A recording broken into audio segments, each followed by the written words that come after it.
Welcome to the second episode of Quick Histories. Today's episode, Thanksgiving. Thanksgiving is a day where we gather with our families, even if they hate each other, and most often they do. We sit at a table with a huge buffet of turkey, stuffing, mashed potatoes and gravy, cranberry sauce, pumpkin pie, and so much more. We all say what we are thankful for, and then we eat, or vice versa, probably depends on your family. The year is 1620.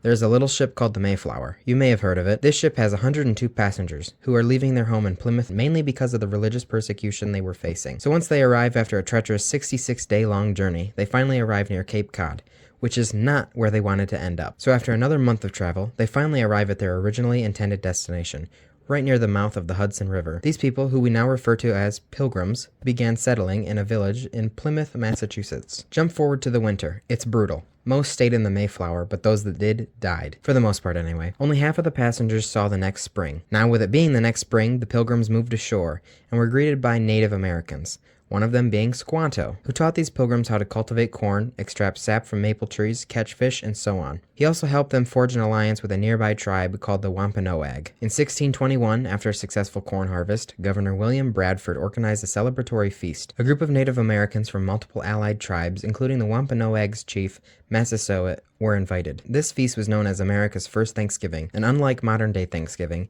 this feast lasted for 3 days. There is no record of the exact menu of the first Thanksgiving, but what we do know comes from Pilgrim chronicler Edward Winslow. Here's what we know. There maybe was a turkey, there maybe wasn't. There's no official confirmation of it, but it was possibly served. It certainly wasn't the centerpiece like it is today. Instead, it's likely a goose or a duck was the main bird. Swan and passenger pigeons are speculated to have been there as well. In addition to the birds, the Wampanoag people arrived with 5 deer. Historians speculate they were roasted on a spit over a fire, and some of the meat was possibly used to make a stew. Another main food category that doesn't show up today is seafood and shellfish. Mussels were especially abundant, sometimes being served with curds. Other seafood was lobster, bass, clams, and oysters. Most of the meal's sides consisted of fruits and veggies. Some of the fruits were blueberries, plums, grapes, gooseberries, raspberries, and of course, cranberries. However, they were not served in sauce form how they are today. The vegetables were onions, beans, lettuce, spinach, cabbage, carrots, peas, and the whole reason Thanksgiving happened in the first place, corn. However, the corn was not eaten off the cob. Instead, it was turned into cornmeal, and then boiled, and then pounded into a mush.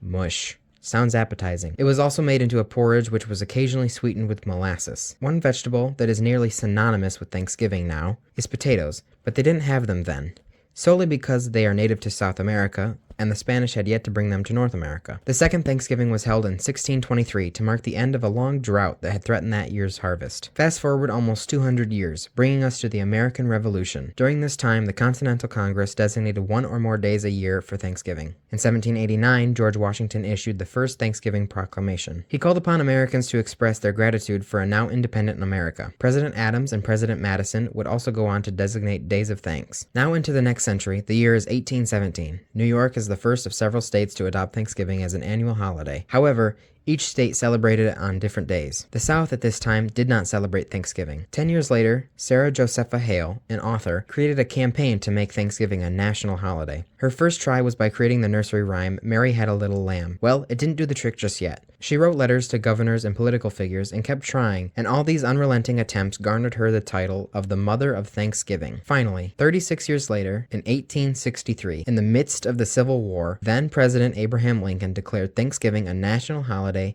and set it for the last Thursday of November. This would go on unchanged for 66 years until 1939. When President Franklin Roosevelt moved Thanksgiving a week earlier in hopes to boost the economy amidst the Great Depression. His plan became known as Franksgiving, and later in 1941 he signed a bill that made Thanksgiving the 4th Thursday of November. And since then, the day has yet to be moved in 82 years. I hope I shared some knowledge with you.